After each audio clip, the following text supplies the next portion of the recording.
I knew something was off the second I saw his smug little reflection in the Zoom waiting room window. Connor Wade, our new VP of Operations, a man with all the charm of a DMV line and half the emotional intelligence. Hired 3 weeks ago after what I assume was a vigorous pillow fight at some fratty golf retreat, he'd already alienated half the compliance team, used synergy wrong in a company-wide email, and requested a private parking spot, despite living 3 blocks from the office. But nothing prepared me for what he did next. Linda, he said, not even a hello. We need to talk about your attire during the Fremont site visit. I blinked. My attire? He sighed like I'd spilled grape juice on his mother's urn. Yes, the slacks, they weren't regulation compliant. And the shoes, open-toed, which is a direct violation of updated Protocol 14B. I stared. Connor, I've been wearing that same site gear for 6 years. Approved by legal. It's literally in the onboarding binder. He leaned back, lacing his fingers like he was about to drop a TED talk. We're tightening standards. Optics matter. And frankly, this isn't negotiable. Effective immediately, you're dismissed. No HR rep, no paper trail. Just a man in a $90 shirt trying to cosplay as authority. Firing a 15-year federal clearance holder over the fact that my ankles offended him. I didn't cry. I didn't rage. I didn't even log off right away. I just stared at him like I was trying to figure out what species had learned to speak. And then, calmly, I reached over and closed my laptop. Let me pause for a sec, if you're still here listening. You've ever been blindsided by some clipboard-toting ladder climber who thinks power comes from parking spots instead of people? Hit the like button. Maybe even subscribe. Not just for me, but because 90% of you don't, and honestly, it's the only thing keeping my story from getting buried under some AI-generated podcast about stoicism and crypto. This one's real, and trust me, it only gets messier from here. Back to my kitchen. It was silent, the kind of silence that usually means grief or rage or dread. But for me, it was clarity. I took off my ID badge, slid it into a drawer next to my kid's old Nintendo DS. Then I opened my work notebook, still full of flagged contract sections, vendor audits, and the current compliance draft for the Department of Energy partnership set to kick off the next morning. $150 million. Government contract. Security clearance level 3A. I was the only named security agent on file, and I just got fired by a man who couldn't spell subcontractor without a whiteboard and a team of interns. I didn't rage. I didn't throw my phone. I didn't blast emails or print receipts. What I did was simple. I poured a glass of cranberry juice, sat down, and opened a secure folder on my personal drive. It held every notarized copy of my federal clearance, every Department of Energy correspondence, and one very juicy fact. Clearance isn't transferable. You can't just replace the named agent like a printer cartridge. They needed me to show up at that meeting tomorrow, and now they had a Connor instead. I copied the essentials to my legal archive. I made no noise, no status update, no warning shot. Then I shut down my laptop and texted one person, Maya, my old analyst who left last year for another job after Connor publicly called her too intense for vendor-facing roles. She sent back, I heard. Are you okay? I replied, I will be. Then I turned off my phone. The night outside my window stretched long and calm like the slow inhale before a detonation. Somewhere downtown, Trivanta Systems was finishing up its prep for the most important contract of the fiscal year. And I was the clearance. They just didn't know it yet. I slept like a stone in a river, still on the outside, but moving under the surface. No dreams, no tossing, just quiet inertia. Because when you've worked in federal compliance for 15 years, the kind of quiet that comes after betrayal doesn't feel like stillness, it feels like sorting. Sorting every file in your brain, every policy clause you ever memorized, every meeting where someone said, you're the only reason this place hasn't gone nuclear. At 6:12 a.m., I brewed coffee like I was prepping for war. Not dramatic, just deliberate. The kind of ritual you do when you know you're holding something no one else understands yet. I took my laptop into the sunroom, cracked open the secure side of my drive, and typed in the 12-digit encryption key they made us memorize during clearance onboarding. I hadn't used it in 2 years. My fingers still knew it cold. Inside that folder sat the real crown jewels of Trivanta Systems, not code, not schematics, not performance metrics. No, what I had was better.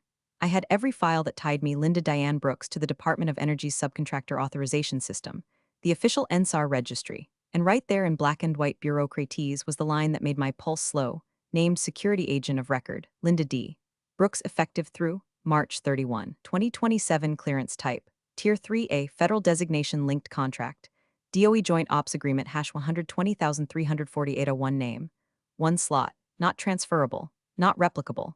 If you want to change it, you go through a 6-month rescreening and resubmission process, assuming you can even find someone else with the necessary clearance and matching employment record.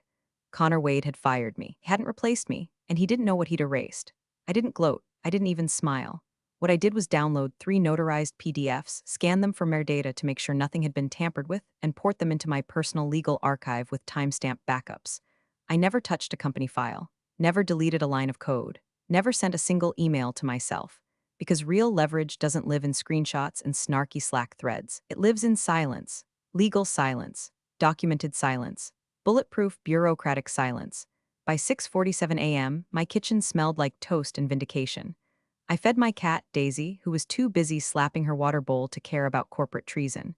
I pulled on an old college sweatshirt and opened my personal inbox, where the only new message was from a former teammate, Tanya, the same one who used to cover for me during those 12-hour audit marathons when we were still crawling our way up the ladder.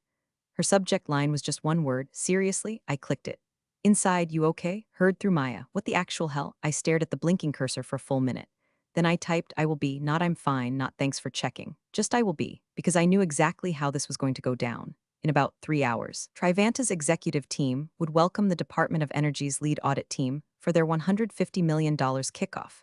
There would be a photo op, donuts catered by some overpaid PR intern, and Connor would be strutting around like a show dog in a new leash.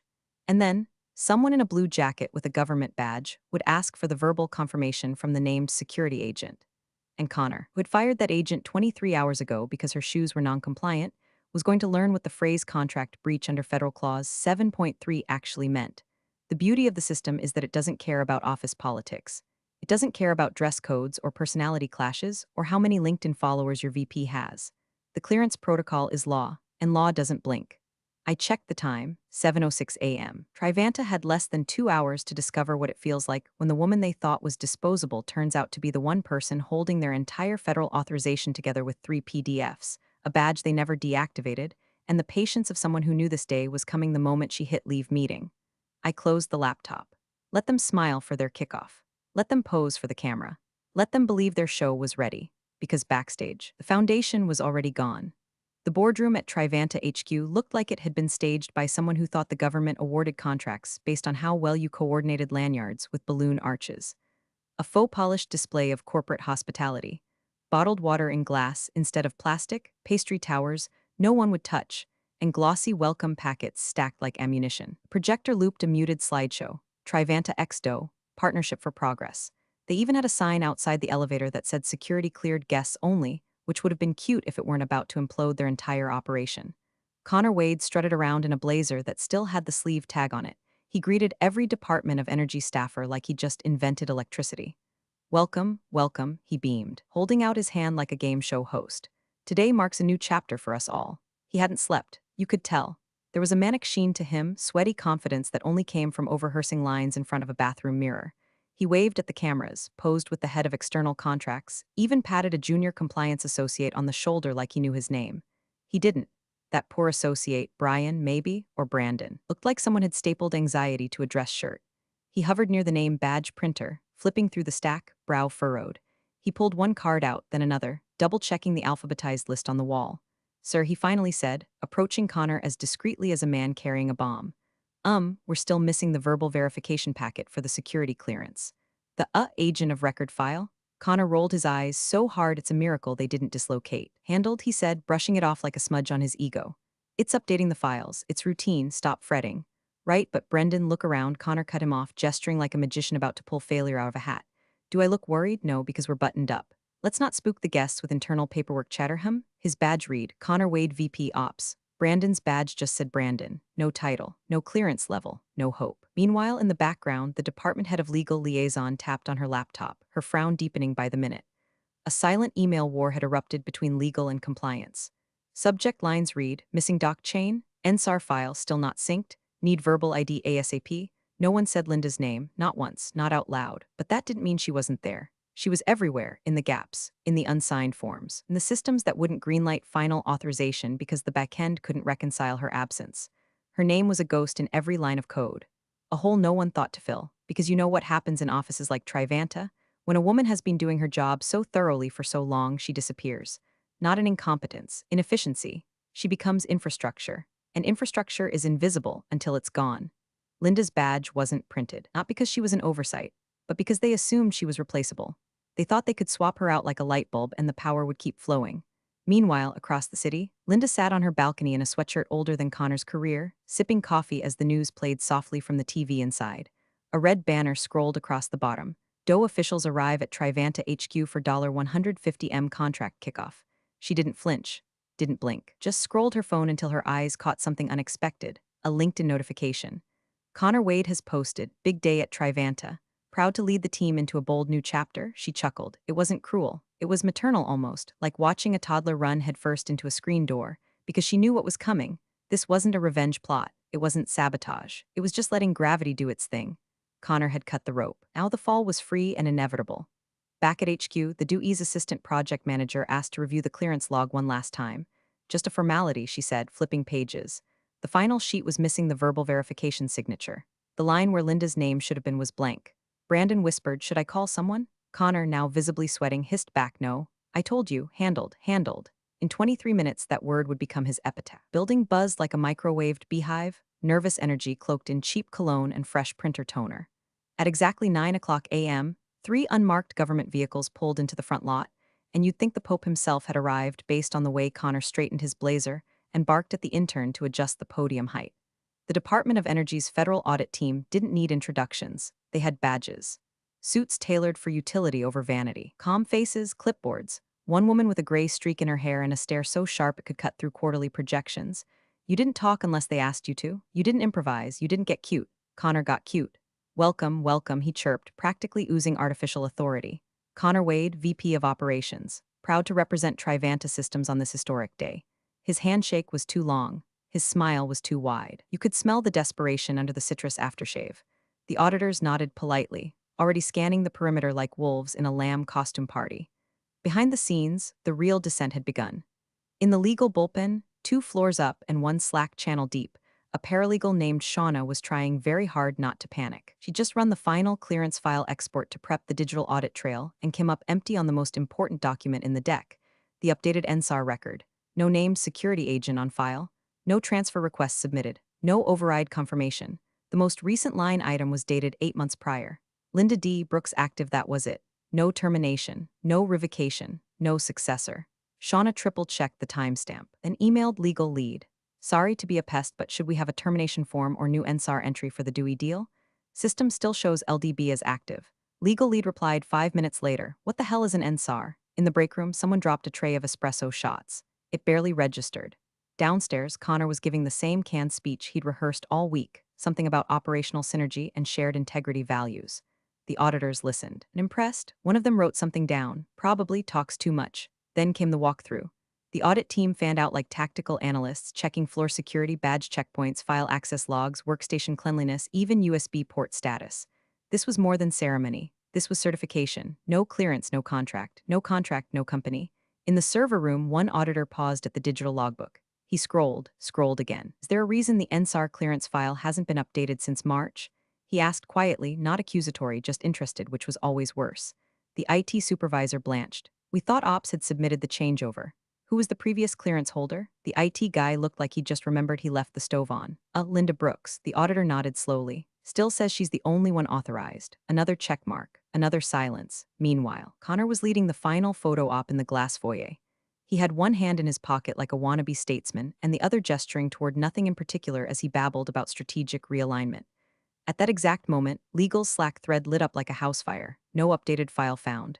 "Clearance still under Brooks. Is she here today?" "No. Fired yesterday." "VP said it's fine." "Who signed the 7.3 clause acknowledgement?" "No one." Connor waved it. He can't waive federal clauses. On the second floor, legal lead stood up without a word and walked to compliance. Her shoes echoed like gunshots on linoleum.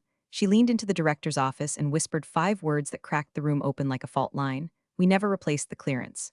Back downstairs, the head auditor walked over to Connor, now mid-monologue about streamlined vendor pathways. "Mr. Wade," she said crisply, "ready for pre-verification. Please provide access to the named security agent for verbal confirmation." Connor blinked, smile frozen in place. Yes, absolutely. They're just reviewing some final materials." She nodded, "We'll wait," and then she said nothing. Just stood there, still, like a countdown in human form. Connor turned, stiff-legged, and walked toward the stairwell. He didn't look at anyone, didn't wave, just kept moving, as if proximity to his own staff might infect him with the consequences. In the glass reflection, he saw his face, tight, pale, cracking at the edges. For the first time that morning, Connor Wade looked like a man who realized he'd fired the only person keeping the foundation from collapsing, and the walls were starting to hum. The pre-brief took place in Conference Room Delta, which someone in marketing had transformed into a beige panic room. Every chair was perfectly spaced. The table had been wiped down so many times it gleamed like a dental mirror. A laminated itinerary sat at each place setting, along with a branded pen and a tiny bottle of Trivanta clean hand sanitizer, because nothing says government-grade preparedness like lemon-scented ethanol and an inspirational slogan on the label. Connor sat at the head of the table, flanked by the general counsel, the head of compliance, and someone from HR who looked like they'd rather be anywhere else, including a dentist's chair or hell itself. Across from them sat the DOE audit team, 4 people, 1 binder, 0 smiles. These were not let's figure it out together people. These were we have protocol and probable cause people. The lead auditor, the one with the gray streak and a voice like fine sandpaper, opened the binder slowly, like she was flipping through someone's fate. She scanned the pages. Each turn was like a tick on a stopwatch. Environmental clearance, check. Data infrastructure protocols, check. Cybersecurity posture, check. Then she stopped, page 42. Her brow tightened. This is missing the NSA sign-off, she said plainly. Connor smiled, too big, too toothy. The kind of smile you paste on when you feel a noose made of policy tightening around your throat. I'm sure that's just a clerical error, he said. We'll get that updated. She didn't look up. We need live verbal confirmation. Now, the air in the room thinned. You could feel it, that slow, suffocating kind of silence that happens when someone drops a grenade but hasn't pulled the pin yet. The PR team standing just outside the glass doors went still. Phones lowered. Smiles froze mid-frame.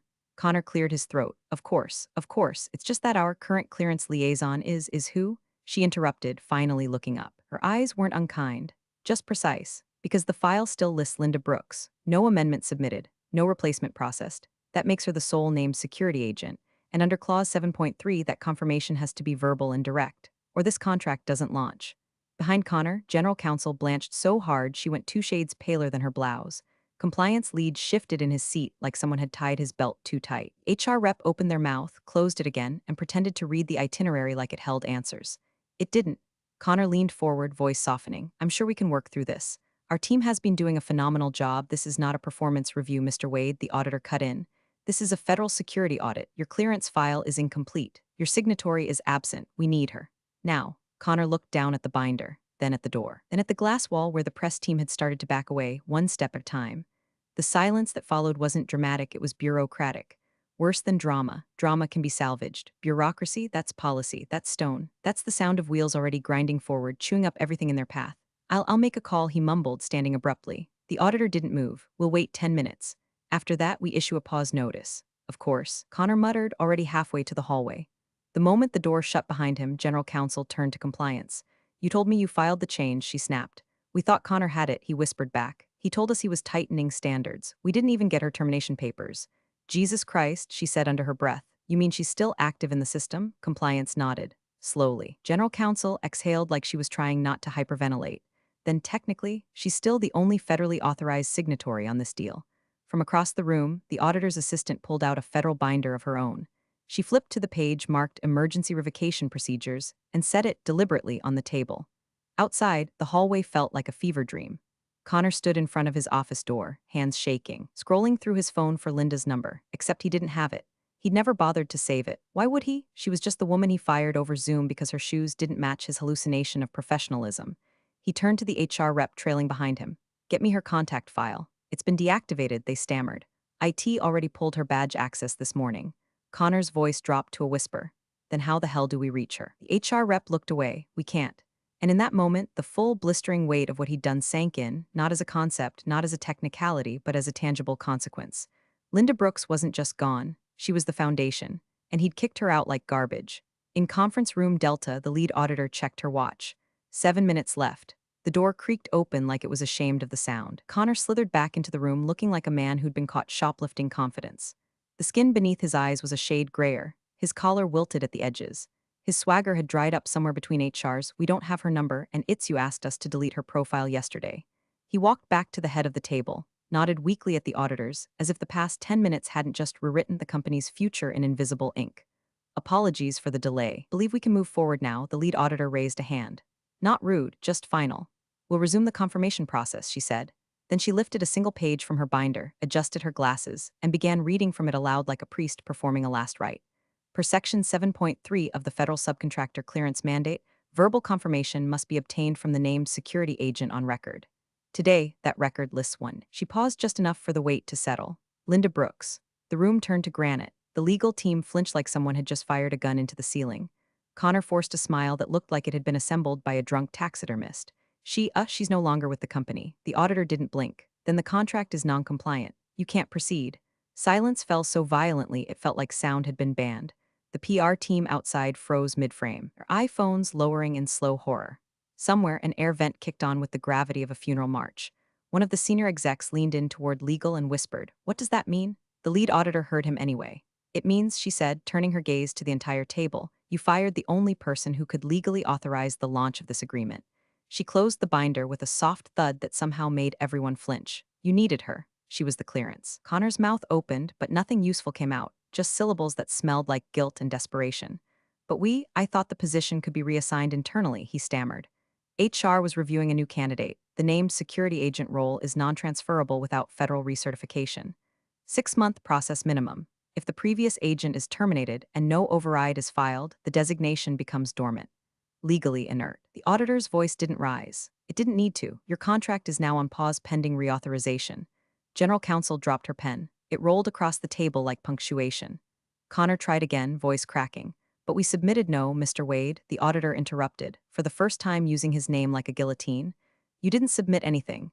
In fact, your internal portal shows the last administrative update was 8 months ago. You deactivated the wrong thing. You deactivated your compliance lifeline." One of the federal assistants began quietly packing up the audit binder. Another typed something into a laptop. A red banner slid across the screen. Contract status. Suspended clearance incomplete. The PR team outside started moving away, a slow-motion retreat. One woman took off her press badge and slipped it into her purse like the whole event was radioactive. Connor sat back in his chair like he'd been pushed there. His face sagged in stages, arrogance first, then denial, then the dawning awareness that this wasn't a bad meeting. This was a career postmortem, a professional obituary being written in real time. "I don't understand," he whispered, more to himself than anyone. "It was just a dress code thing." She wore open-toed shoes. The lead auditor stood, collecting her binder. "She wore clearance, Mr. Wade. You fired her without understanding what she was." With that, she nodded once to the room and walked out. Connor didn't stand, didn't speak. The rest of the room stayed frozen, executives, attorneys, HR, compliance, all of them staring at the smoking crater where $150 million used to be. All of them realizing, too late, that Linda Brooks hadn't just worn the clearance. She was the clearance, and now she was gone. The rest of the day played out like a slow-motion autopsy, each department peeling back another layer of failure, one memo at a time. It started with legal. Within minutes of the audit team's exit, their entire floor was vibrating with frantic mouse clicks and whispered curses. Paralegals hunched over keyboards, frantically digging through email chains. Compliance sat slack-jawed, staring at a shared spreadsheet that now might as well have been a confession letter. A junior attorney broke into tears in the unisex bathroom. Someone tried to make a joke about Dressgate and was met with the kind of silence that could crack drywall. On the executive floor, Connor was summoned to Conference Room C, Trivanta's unofficial panic bunker. He was flanked by general counsel, 2 board members, and a grim-faced consultant from external risk. The door closed behind him with a finality usually reserved for courtrooms and confessionals. He didn't come out for 30 minutes. When he did, he looked like something that had been boiled in regret. His blazer was unbuttoned. His tie had migrated sideways. He wasn't speaking, just nodding to no one in particular as he walked directly to his office, grabbed a single manila folder, and vanished into the stairwell.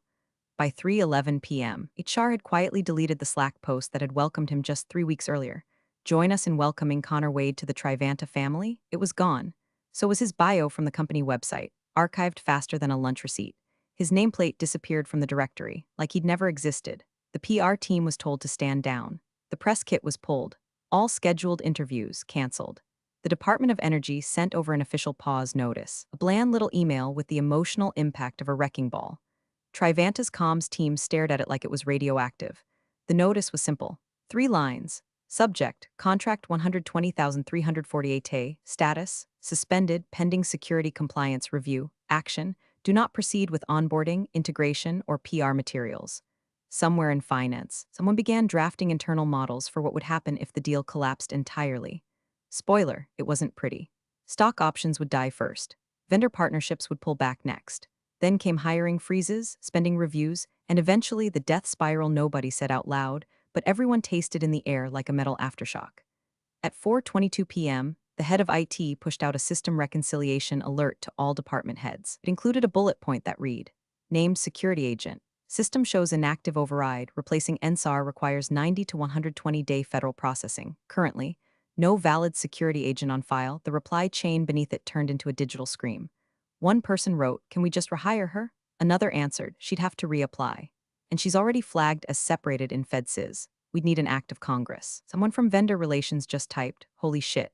By 5:06 p.m., the lobby plants had been removed to streamline optics. No one knew what that meant, no one asked. Facilities just started quietly stripping anything that felt like hope. Inside the compliance war room, a whiteboard now held the phrase NSA GAP root cause, personnel decision in red expo marker. Below it, a list of next steps, all crossed out one by one as legal confirmed how many layers of federal red tape now wrapped around their future. Linda's name, still listed in the system, still holding the lock, but nobody dared say it out loud anymore. Not out of anger, out of awe. Because what they realized slowly, painfully, was that this woman they dismissed over a dress code didn't fight them, didn't sue, didn't yell. She simply walked away and took the skeleton key with her. System didn't collapse with a bang. It didn't need to. It unraveled like a spool of policy thread, quiet and devastating.